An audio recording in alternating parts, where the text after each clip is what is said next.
We really believe that the foundation of surgical training occurs in the surgical training lab or wet lab space. This is where residents gain familiarity with instruments and microscopes. This is where they build skills and gain confidence in the steps of ophthalmic surgery prior to caring for patients in the operating room. So providing residents with modern and realistic practice tools just translates to better preparation for the operating room and superior patient care.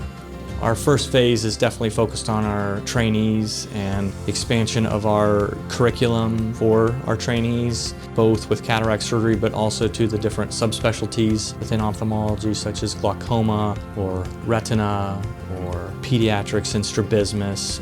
Having opportunities to practice new and cutting-edge techniques keeps our faculty and department on the forefront of ophthalmology.